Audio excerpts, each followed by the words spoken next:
The topics and opinions expressed in the following show are solely those of the host and their guests and not those of W4CY Radio, its employees, or affiliates. We make no recommendations or endorsements for radio show programs, services, or products mentioned on air or on our web. No liability, explicit or implied, shall be extended to W4CY Radio or its employees or affiliates. Any questions or comments should be directed to those show hosts. Thank you for choosing W4CY Radio.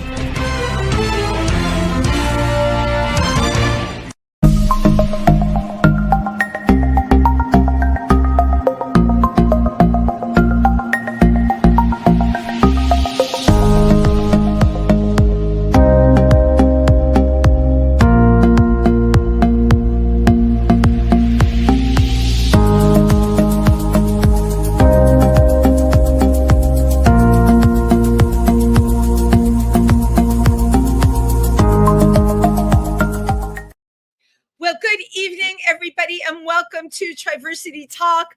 I'm Wendy Stewart, and the countdown for Pride, my gosh, is happening this Sunday. And if you're in New York City, please come and support the Pride March. I have to tell you something I want to share tonight. All of a sudden, everyone is calling it the Pride Parade. I was a marshal for a number of groups over the years, being in the march myself. And we always had this training that we had to take. And the one thing they told us was it's not a parade till everybody has equal rights. So somewhere along the way, like in the last year, I hear parade, and not march. But if you think of the politics of Pride, and certainly now more than ever with what's going on and the political arenas that are out there, I guess it, yes, indeed, is a march. I mean, you know what? Parade or march or whatever you want, please.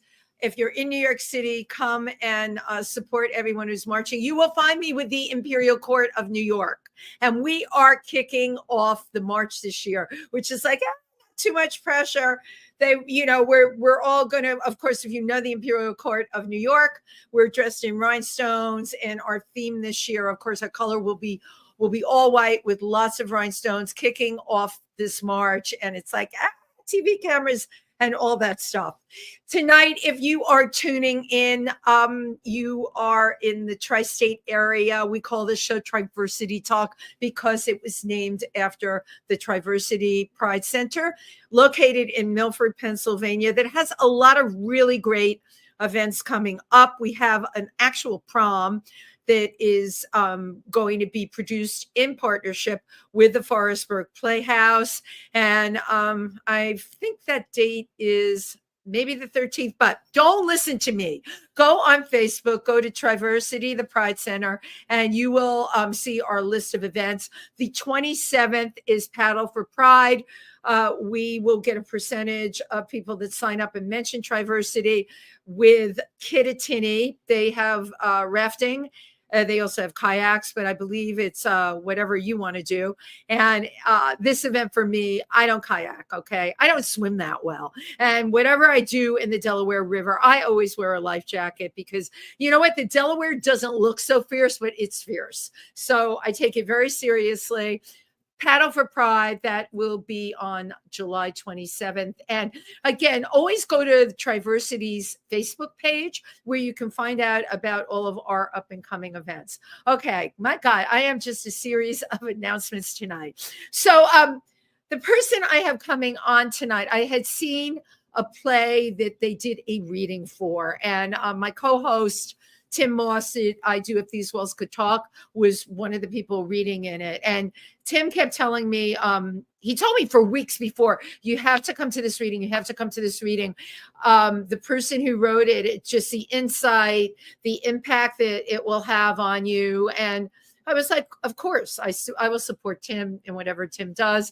And I go to the reading and I was completely impressed with the person who wrote this play. The play is called Salvation. And our guest tonight has a BA in theater arts, a master's in theater education, and then a CMA in Laban movement, and is an educator. But I had to ask myself, what is the road that one takes to go from being an educator in the classroom to actually writing a full-length play and getting the first steps, of course, getting it produced as a reading. Please put your hands together for Kitt Blessing. Hey, Wendy, how are you? I am really well. How are you? I'm doing very well. Thanks for having me on tonight. I appreciate it. Absolutely. And I'm glad we connected at Theater for the New City because, then you were all fresh in my mind. You were there like seeing all the plays that they did for the festival, right? Yeah, Tim was performing and, so I wanted to support him. And then I got to meet you and everybody. And that was really a cool experience. Well, and that's why, we tell all of our theater friends, we really are a family, right? It's a chosen family. Absolutely. We really are a family. And I mean, what could be better than going to support your friends and, get to see their work and just meet so many interesting people. It gave us a chance to really talk. The night that you did the reading, I couldn't even stay. I felt terrible. Icavelli and I couldn't even get to the end because we had a gig over at the Copa. Performers, we have way too much on our plates. That's just how it goes. So I have to call out your background. And I have to share it with my audience. I went on Facebook, 5 minutes before the show was starting, and I see Kitt has already put a post up about the background, which is I need my glasses for this. It's Jurassic Park, It's right? Jurassic Park, yeah. That is like hilarious. And the dinosaurs are on their side, actually. Yeah, because I didn't pay attention to when I put it up. Oh, even better. Just go up there. Yeah, exactly. Like when that asteroid hit, it couldn't have That's been it. They were probably all knocked over. But now I love your background. How did this background come to be for you? So when we started virtual learning, I had a student show scheduled for March 17th, and the district closed on March 17th. They told us to go home. The show was canceled. So there was a lot of confusion. When are we going back? What is happening? None of us knew. So I was building a virtual learning studio in my basement because I didn't have anywhere. Where am I going to teach? I need somewhere quiet, and I needed a backdrop because I had a bunch of old props and stuff like behind where my desk was. So I'm like, what would be really cool? And I'm like, oh, let me get a sheet. And then I'm like, let's do Jurassic Park because the kids are at least going to be like, Miss Blessing, why do you have dinosaurs behind you? Because I teach middle school. My first question. I'm not a kid. And I just loved it. I have to tell you, I loved it immediately. I too have a sheet behind me. Okay, I like it. Let's just say, and this is my third year doing this show with this sheet behind me. So let's just shout out everywhere to every person that does podcasting that has, because of the pandemic, whose world got rocked, and all of a sudden we all had to be so clever. You are impressive because I can't imagine like your day job, right, is teaching, and then all of a sudden, basically, they say, Kitt, don't come to work anymore. Yeah, that was wild. And I teach theater. So trying to figure out how to teach theater in a virtual setting was really difficult. But I have two really supportive principals. And they kind of let me do what I needed to do. And we made it work. Was it amazing? Absolutely not. But we got through the year and a half. And I still have enrollment in my classes, so I must have done something right. But that's really incredible. And now, of course, I'm going to have to pick your brain and ask you, sure. How do you teach theater to the middle schoolers, right? You do middle schoolers. Yeah. How do you teach middle schoolers online theater? It was really hard, especially because I've never used Google Meet, and we're a Google school, and it was a lot of collaboration. But ultimately, I did like improv games in like the large Google Meet. So I would do like games such as Convince Me, where they would have to convince me to do something and use their acting. Because we were mid-year, so they had already had some training in improv and playwriting. Right. And playwriting is such a large part of my curriculum that I was able to translate that. And then we did a virtual show. So I recorded the kids doing their own original work and their own monologues. And then my one principal put that on our website, and it was great. So the kids still had a final performance. So that was really cool. I love your story of adaptation. But somebody like me, I'm not tech savvy. Like even for the shows that I do, I always have a producer because I learned the hard way. Even though they tell you StreamYard is so easy, no, it is not. There's nothing easy. How did you have the skills to put this together? Google, literally, and the high school theater teacher and I are very good friends. And me and him would just be sitting there and talking on Google Meet or on the phone, trying to figure out what are we gonna do, because my kids go to him next, right? So my 8th graders were going to my friend Todd next. So we were trying to collaborate and see what we can do. But honestly, it was Googling a lot of stuff, and Google was not where it quote unquote needed to be, because we got breakout rooms like really late compared to like when Zoom got them. So I did a lot of whole group work. We did a lot of whole group writing, sharing. Google Docs that you can share back and forth was a godsend. The doc part I get. You're like talking to me like I'm someone that even comprehends this. I only learned about the breakout rooms because, first of all, the whole Google Meet thing, I used it with 1 or 2 clients. I had so lost in the sauce. These are people that use it every day, not me. Then the thing with the breakout rooms, I don't remember how I ended up in the breakout room, Kitt. I don't know if I hit anything or if somebody else hit something, but I ended up in a breakout room. But still, even now, it's really hard for me to it's hard to explain to you, put my brain into that I'm sorry, the virtual reality. Yeah, no, I mean, honestly, now when there's a Google Meet, I have to be like, oh man, how did I do this again? Oh God, you made me feel so much better. Thank you so much. No, it's like, whoa, wait, we're going to, I gotta click that. So I get it. It was like in and out of my head. But I gotta tell you, 1.5 years, and you taught every day. You would go down to your basement. And it's the amazing resourcefulness that people use to get through the pandemic. Oh yeah, I give like everybody, especially in education, props, because we were all sinking and we didn't know what to do. And then the one thing I really appreciate about the pandemic was the camaraderie that was built in at least in our district. Right. In TNEC, we really banded together, and we were shooting text messages and group chatting and really being there for each other and supporting each other, and the administration as well. So I got really lucky in that regard. Well, you had mentioned that a couple of times, and I think, when you're teaching, that's really important, that you had the support of the administration. And your kids all got through fine, right? Yes, we did. We made it. Great. Wow. It's just amazing. I keep looking at those dinosaurs and thinking that's me with technology. That is exactly how I feel. So now that you're back in the classroom, you're actually ending the school term, right? Oh, I'm done. Yes, I'm done as of June 14th. So I've been chilling. So you're chilling. Do you have some projects that you're working on right now? Yes, I am.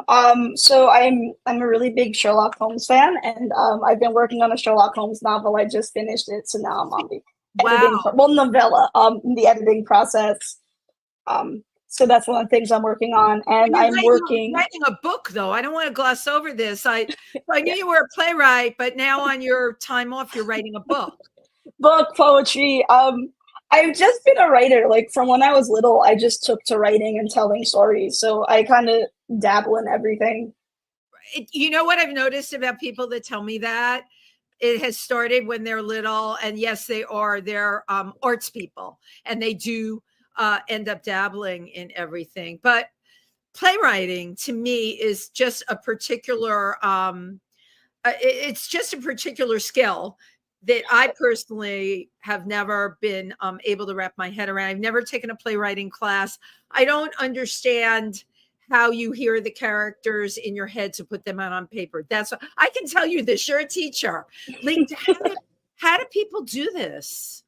For me, it comes down to knowing who my characters are. So if we even take like Salvation, the lead character's name is Andreas, and I do this, and I make my students do it, and they all complain to me about it for about 2 weeks, and then they're like, "Oh, Mix Blessing, that's so much easier."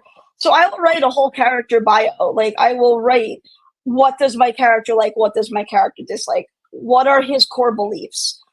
What are something that really bothers him? And of course, I obviously simplify that for middle school. But to get into a piece like Salvation, I needed to know who this character was. So I will spend the time. Hang on. Having a frozen movement here. Don't we love streaming? So I'm here with Kitt Blessing, who's a playwright, who is just frozen before my very eyes. And I'm hoping my technical producer can come on and help unfreeze us. Are you unfrozen yet? Yeah, I'm okay. Now you're okay now. Yeah, thumbs up. Yeah. Unfrozen. Yes. So you have them really do what you do, which is you develop the entire character on paper. Yeah, I'm a really big believer in Aristotle, who broke down the elements of theater. So it's plot, playwright, theme, diction, music, and spectacle. And for me, if you write along those lines, you can't go wrong. But for me, because theater is so personal and they're actors that are on stage and they're saying these words, you have to know your characters first. Right. So for an actor that is taking a part in a play, you would advise that when the playwright doesn't give you that much, right? You would advise that they take and do this entire character breakdown. Yeah, I mean, for me, that's easiest. That's how I write. Every actor has a different style. And so that's kind of the fun of theater too, is to see the process. Like in Salvation, my lead, what he did with that character, I never would have expected. I was blown away. Right. Because that wasn't what I had in my head. It was better. And that was like the relationship between actor and playwright. And there you go. I think you really hit on something right there. You had it in your head, right? This was your baby. Yeah. You gave birth to Salvation. Yeah. But when you put actors on a stage and they start to make it their own, and you just said it, they use whatever process that they have to use to make it their own. That the piece itself was very, very, it impacted me in an incredible way. Can you give our listeners just a little bit of what it's about, a synopsis? Okay, sure. So pretty much Salvation is a play that discusses the LGBTQIA+ experience during the Holocaust. Namely, there were medical experiments done on mostly gay men that aren't really talked about in the big narrative. And coupled with that, I kind of was trying to discuss a bit of the hypocrisy within the Catholic Church. I was born and raised Catholic. And so you kind of have this idea of a character, the main character, really struggling with what is right and what is his truth and what is his right and how do we navigate that. Right. And throughout the play, I would call them the beats or the moments, really were very riveting for the person watching, which was me. First of all, I kept saying in regards to yourself, how did they know about this? Because I knew about this, and my daughter knows a lot about it. She studied the Holocaust. Oh, okay. That's what she went to Smith and studied the Holocaust. Cool, very cool. Says it all, right? Yeah. But most people, we know what happened when Hitler took over, and we know what happened to the Jews.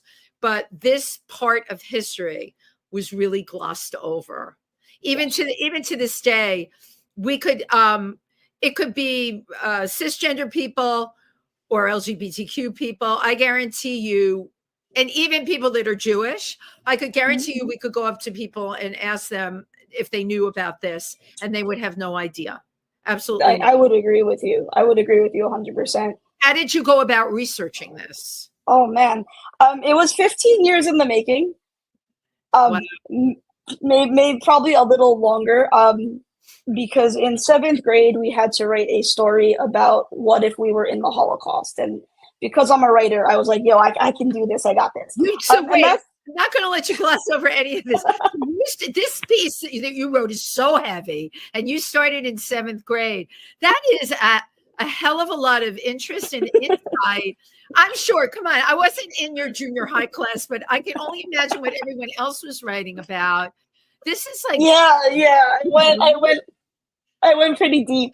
You went but deep. That's where the character Andreas came from. He was with me since I was 12 years old, and he's obviously grown and changed, and he's not who you see now on the stage, but he was there.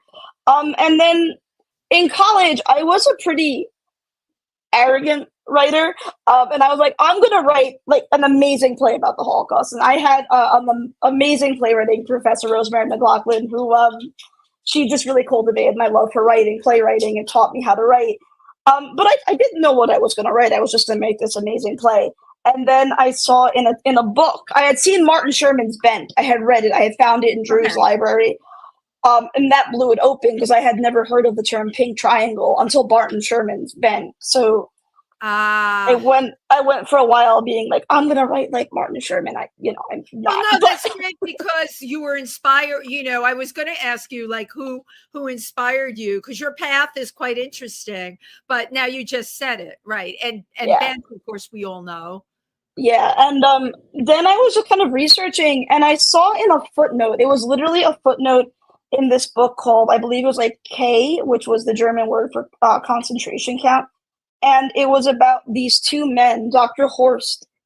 Schumann, who is in my play in some capacity, and Dr. Klauberg, and they had a competition who could sterilize more people. And Dr. Schumann took gay men, and Dr. Klauberg took women, and Heinrich Himmler did give the credit and the go ahead to this particular thing. And that's really where salvation started. This footnote in a book. I was like, oh my God. Footnote in a book about such an unbelievably sick concept that actually happened in history. And here's where history and art, right, overlaps. Yes. You got out there and you wrote the piece, and I saw the reading. I'm praying for the production now because you said something that really needs to be said, and your actors were just terrific.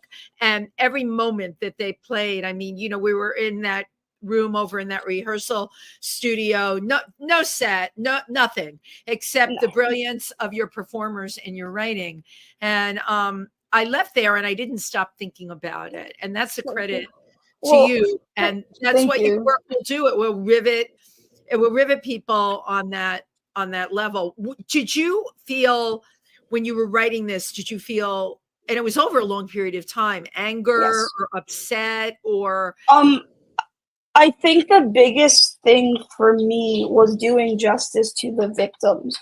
Granted, this is a fictitious play, right? Like Andreas does not exist. These people do not exist. Really happened, so you had to create the characters to tell the story. Correct. And my biggest thing was, real people died due to these events. So it was, I feel like as a playwright, for me, especially in historical fiction, real priests died trying to save the Jewish people, right? Real gay men died under these conditions. And for me, I kept that as the truth, right? So whenever I did take some historical liberties with dates and things like that. But to me, the guiding point was, this is my story, but it is not my story. It's the story of the people who have suffered, and I have to do it right by them. Right. But it's interesting. You became the vehicle to tell the story, and I keep going back to that because I have a friend that he's a caver, and he found a red shoe in a cave in Croatia, and he couldn't let it go. It's not so different than you not being able to let go what you started in 7th grade. Couldn't let it go. No. And then started talking to people and found out there were Jewish families that lived, 3 Jewish families. All right. And long story short, was able to trace, he was back in Croatia again and again and again, and his life was threatened. It was called No Place on Earth. His life was threatened every time he'd go back a caver. He's not Jewish. He is from Cyprus. I'm like, Chris, Mhm. why? He said, there was a story. I had to tell it because people suffered and I couldn't Yeah. stop thinking about it. He brought such closure. Those families that got out went on to their families are now in Canada. That's amazing. Amazing story. He became personal friends with them. He went and there's That's a Jewish awesome. prayer called Kaddish for the dead. He Okay. went and said Kaddish with the families. And I found that so it was so moving in the same way your piece was Thank you. moving. It's like being a pit bull. You connected to the suffering and you wouldn't let it go. And you had to tell the story. And I mean, there was also a big part of me, which is why I think that I had involved the stories of Catholic priests that I read about, because I am not Jewish, that's not my heritage. And for me, there was a part of me saying, do I have a right to tell this story? This is not my heritage. Do I have a right to? And I really had to wrestle with myself for a while. And then ultimately I'm like, well, I am part of the pink triangles, yes, and I can tell that story. Right. And then, the other things came up, but it was hard at first to be like, yes, this is a great story, but is it my story to tell? But I think it's like making films, right? I've worked in Africa. Okay. I'm not, how am I going to put this? It's their story. It's never my story. Right. All I can do is take what they give me and with translators and shooting and put it up on a film. You understand? Right. It's yes, absolutely. Because I think we all owe something. My friend Chris felt like he owed something for whatever reason. You felt like you owed something. And there are people that would say, well, you're not Jewish, right? Well, how can you tell this story? And my answer to that is because I can. It's like, I'm not African. How can I tell this story? Because you know what? Nobody else told it. Exactly. And that's ultimately how I felt. I'm like, no one has told these stories of these dead gay men. Right. So I want to tell it. Right. And historically, there's so much, I'll bring up now Stonewall, right? Because that's what we're dealing with right now. And we talk about Marsha P. Johnson and Sylvia Rivera and all of that happened. But at the end of the day, as we all know, it goes back way before that. And you brought out a really ugly aspect of history that happened in the LGBTQ community. And you know what? From your story and to AIDS and to now, I say to people, never forget. Never forget. That's very true. Especially going forward, let's just say like the last 8 years ago, 10 years ago, big strides, marriage equality. Didn't it just look like everything was coming up roses and all this stuff where people had been, it was going to be great, right? And then we go into like the last couple of years where, Roe versus Wade, you're seeing the kind of bills that they're attempting to pass. Oh, yes. I always talk about what's going on in the trans community on this show. I mean, to me, the most horrific thing you can do to someone is take their hormones away. They can't get their hormones. Like, you're killing people.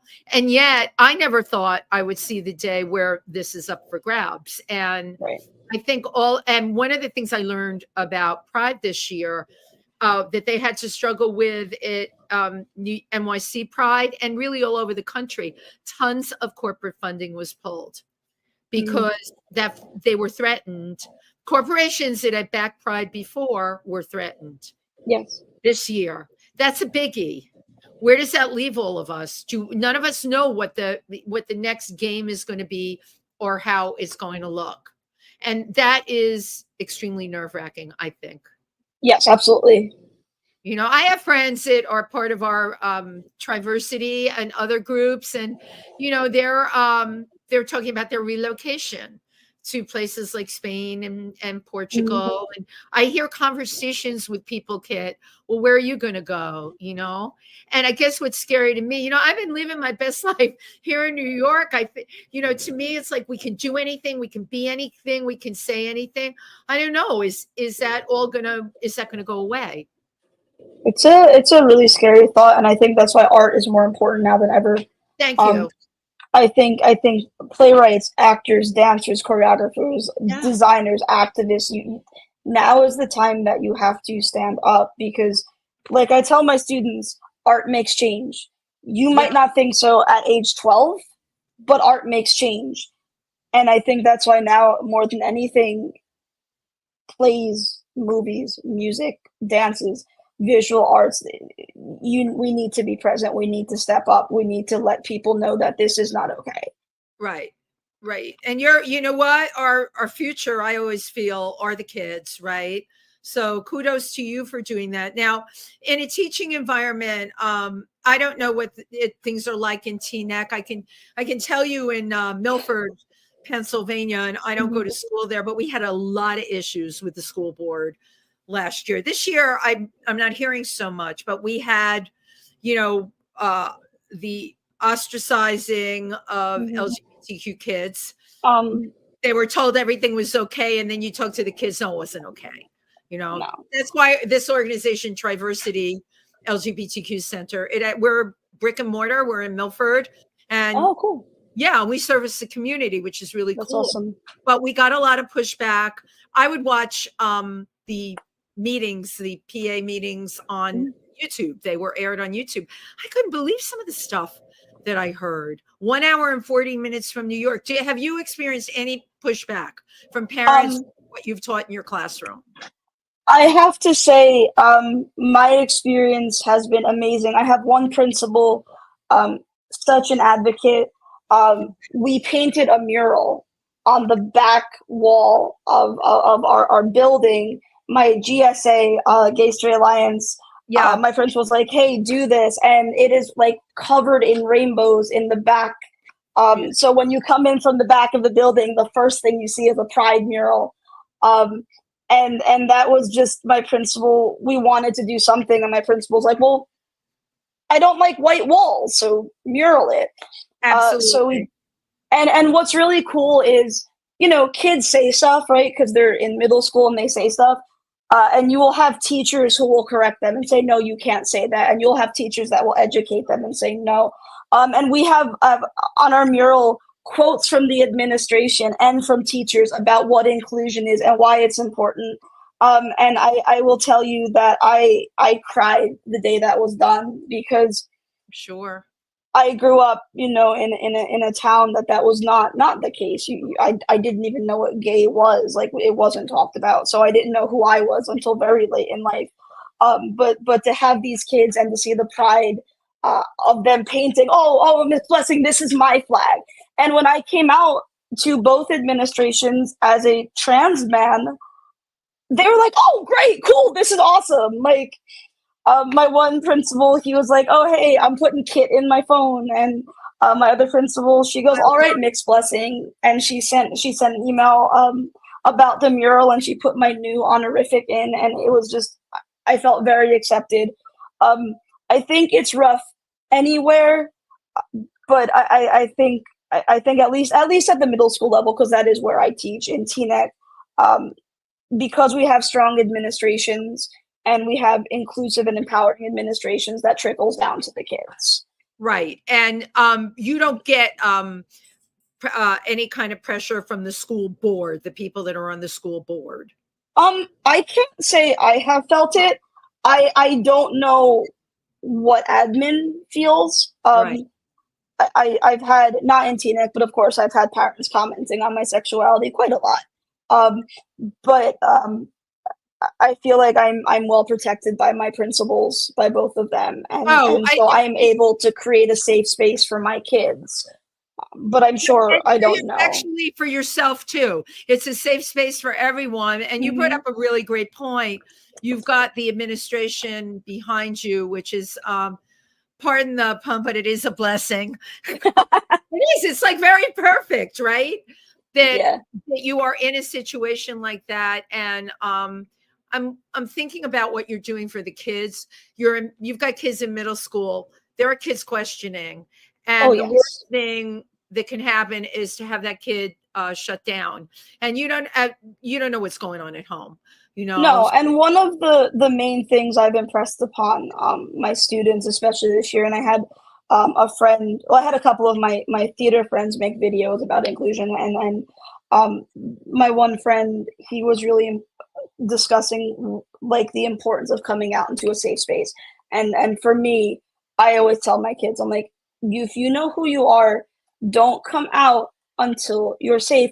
I came out as a trans man at 37 years old, like 2 months ago, because I finally felt safe enough to do it. Because I was surrounded by people for the first time really in my life that were like, oh no, be you, like that's cool. So I always tell my kids, like, you time. That's first of all, you read a lot younger, so you bought yourself. I appreciate that. Thank you. You bought yourself at least 10 or 12 years, but it's great because you have such beautiful, fresh energy, Kitt. But what did I learn today? I learned you come from a Catholic background, and the amount of people I've had on this show that come from Catholic backgrounds, it's tough. Coming from it's tougher. Well, there's certain cultural backgrounds people come from that are also really tough, but that is not an easy thing. What do you think like finally let you feel okay? I think my friend group. Great. I'm gonna say my friend group. I had a friend who took my call when I was really, really struggling and was in a really, really dark place. And he just listened and he made me laugh and he talked me off I told him, like, I am going to kill myself. I can't handle this. And he was just so kind enough to just talk me off the ledge and say it's okay. Right. You had a friend that talked you off the bridge, as we say. And and that's incredible. But you just emphasized something to anyone who's listening, your friend group, your chosen family. Absolutely. If you're in a dark place, you have those people that are around you that you can trust. Yes, absolutely. And smart you that you built a friends group like that. Yeah. It's been a while in the making, but I finally have that little village that I'm like, I love you guys. You're great. You know what, Kitt? My daughter's 31 and we talk about this all the time. And my husband passed away, her father. I'm sorry. March 19th. It was really new, like how we're living our lives now, right? Because we're different. It's like having your arm cut off and now you're getting through your life as an amputee. That's the only thing I can compare it to. But I remember saying to people, I just wish I had a support group. And one of my friends who watches this show, we were at one of the many, I threw like so many celebrations of life, because that's what I'm about. I'm the party person. She said to me, look around you. You have a support group. What are you looking for out there? And that's exactly what I say. You were ready. And you had the people around you that said, you know what, you can be you now. It's okay. And people should never, ever forget that that is one of the most important things that they can build. And you're right. It takes time. My daughter's 31. Her father's death was extremely isolating for her. Mm-hmm. She didn't have one friend initially that had lost a parent. Mm-hmm. At my age, of course, I had so many people that had lost so people around them. So it's important that you find people and that they have your back and that you can trust them. And like for you, it's all forward now. My God, I can't wait to see what's going to happen with your writing and everything. Thank you. I appreciate that. It's very, very exciting. And at least I have to say, you're smart enough to have a day job. This thing of playwriting, because I'm going to go there. I love going there. I've been an entertainer and done this my entire life. When I got into this industry, it was you were shamed if you had a part-time job or whatever. Now people have to have full-time jobs. Come on. Hey, I need health benefits. Like trust me, if I could write like all day, every day, I would be like, yo, I'm gonna do this. But I can't. Know what? Even the people I know that do that, they've got like a side gig. They're, part of 5 people that own a bar or, and I love telling this out there. Don't make the mistake of letting people tell you, oh, if you're a true artist, you're just going to sit and create art all the time. You need to survive. Yeah, trust me, I went in college as a theater major. I'm like, oh, I'm just gonna write. Like, I'm gonna leave, graduate, and I'm just gonna write. And that has not. And then you get the rude awakening of like, oh my God, I have bills and stuff like that to pay. Where did you go to school? I went to Drew University. It was my only choice. Thankfully, I got in. And I can honestly say they taught me how to be in theater. Like, how cool is that? Your only choice. And what are the chances of, you spoke about a professor that deeply affected you, what are the chances of being that lucky to have that happen? No, I got very lucky in the department I went to, and every professor was so supportive and, oh yeah, no, like this is the place you can try it. And I learned to design, I learned to write, I learned to act, I learned to direct, like all of that, because we had to do it all. Right. Well, yeah, I think it's a skill set that every person that's in the arts really needs to be able to wear a gazillion hats. Tim Moss and I talk about that all the time. Oh yeah, we do this, we do that, or whatever, but it's all within the realm of theater and teaching as well. Look, you're teaching theater. So you know what I'm saying? You're true to brand, as we say. So one of the things I didn't know, and I did Google it, but I want to hear it in your words. One of the things you studied was Laban movement. Yes. Rudolf Laban, he created a series of movement, and he had to flee Germany because of Adolf Hitler, because he invented these movement choirs that Hitler found threatening, like they were going to rise up. So he fled to England. But short form is he developed a system of movement that would make factory workers their lives easier. They would move better. And really we now use it as a form of dance notation, but it's how to move, how to notate dances, how to observe movement pretty much. So it's great. I mean, it helps me as a choreographer, and it helps me even in my classroom. It helps me with blocking especially, and it taught me how to use space. So if I'm directing, I understand like, okay, this is the space. And he also talked about how emotions are tied to movement, which I was very lucky. I got to do a workshop for adults. I love when I get to teach adults. It's rare.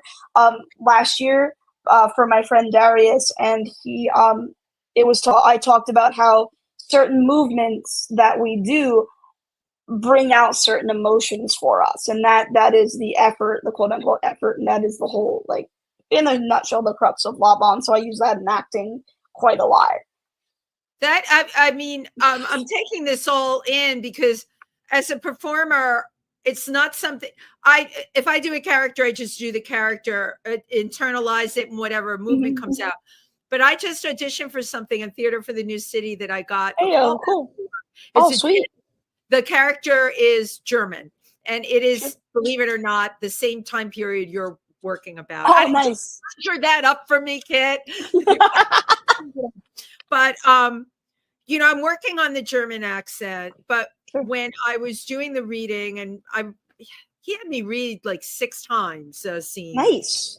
And he's like, okay, now I want you to do this with your body still, because this character wouldn't be and if you watch me like just in life, my hand, everything's moving. Yeah. Now I'm being told I have to be still. Oh my God. I'm like, and the German accent on top of it. And I'm like, how the heck am I going to do this? So the callback is on Saturday. I'll let you know. How it went. Yeah, let me know how it goes. I always tell my kids, because one of Laban's big principles is active stillness.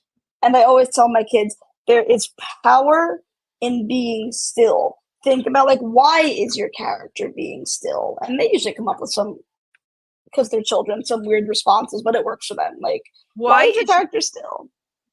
That's great. Thank you. No problem. I have no one coaching me for anything, Kitt. I'm just this free spirit that's been on the earth for decades, doing whatever the heck they wanted. That's awesome, though. It is awesome, but no, you know what? I've learned something from you, and I'm going to take this tonight. Appreciate that.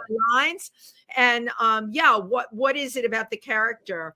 And like, what are those moments where stillness emphasizes? Because I've always been taught like there's more said in the silence and stillness than there is in active movement. Well, in our really great actors, that is the ones that you absolutely can't take your eyes off of. No. And they have you in Marlon Brando was really known for that, and they have you, and you're listening and you're waiting for the next word. And you're right, the power is in the stillness. So I wanted to ask you I know you've done a number of plays, but you don't know how it feels. I wanted to talk about that a little bit while we're on the countdown now, our last 5 minutes. No, so You Don't Know How It Feels was taking the mood down just a little bit. You Don't Know How It Feels was an autobiographical play about when I was raped by a gym teacher as a child. 11. So I aged up my characters because I didn't feel comfortable with that. But it is the autobiographical, and it is the combination of him and someone who tried to turn me straight years later that I kind of put both of those men into one character. And You Don't Know How It Feels was kind of the struggle, and it was the struggle of who can I tell? What can I do? No one's going to believe me. And no one's going to believe you, right? And so that is the struggle between this one girl who has two friends, who is being isolated by this gym teacher, and the two friends ultimately are the ones that try to save Dana, who is the main character. So they did. Her girlfriends tried to save her. Yes, they do, and obviously the play's been produced, and the principal at the end of the play doesn't believe them, but they ultimately convince the principal something is happening, and the play ends with a 911 phone call, and Mako, the gym teacher, saying, "But you can't do this to me." Right, and that. Your stuff is so. I'm telling you, you are one to watch, and I'm going to be following you. So, thank you. I appreciate that. The question becomes: how does one take their creative piece from reading to raising the money to get the off-Broadway production? That if I had the answer to that, I would tell you. I have been fortunate enough to have friends who are willing to produce, and friends who have companies like the Family Repertory Company. Marvin has been exceedingly kind to me and given me the space to do readings and produce productions. Dark Night with Danny Tyler also has been very kind, and her company Dark Night put up the money for the Dream Up Festival. So in the words of Blanche from Streetcar, I depend on the kindness of strangers, and I depend on the kindness of friends. Right. Some friends of Tim and I, Jeffrey Faust and Steve Haught, they raised the money to just put up their play. And awesome. They did, and they sent out letters asking. I got one of those letters. I'm like, are they crazy? Yeah, I think that's our next steps for Salvation, because that's the play. Because honestly, my lead believes in this work probably more than I do. And with you, yes. And he is one of the reasons I have not put Salvation in the shoebox, because he has made me believe in the work. And because he has made me believe in the work when I did not for a while, that man has hung on since 2019 with Salvation. But he's made me believe in the work, and so now, because I have that behind me, I want to do everything to get this in, because he's a very busy actor, and so I'm like, I want to get this going, because I want to see him. This will get going, and you can also do the GoFundMe thing. I'm sure. Yeah, absolutely. You can, but I guess what I'm telling you is, please don't stop. You're I won't. Amazingly talented, and you're talking about stuff. Even the other play that you did, you're talking about, in both cases, the elephant in the room that nobody wants to talk about. And you can do that. You can do it through your art. You're a great writer. And appreciate that. I want to be kept in the loop of everything. You got it. You got it. Most definitely. I appreciate your time. Thank you very much for having me. Well, I always do one thing before I leave. I take these hokey pictures on the computer. I like it. Jeez. I love it. Cool. So I can't thank you enough. I'm excited about your Sherlock Holmes novella. Thank you. And you'll be in touch with everybody that. Oh yeah, most definitely. And I know we're friends on social media and things, so that's also helpful. And thank you for being here tonight and with everything that you shared with everyone. Thank you. Out there. I love that Pride is happening on Sunday. And I can't wait to go. I'm really excited. You look for me with the Imperial Court of New York. We're kicking it sweet. Up. Scream out my name. I got you. I'll be a hot mess. I am every year. Thank you so much, Kitt. Thank you very much. The name you're going to hear out there. Thank you, everybody. Happy Pride.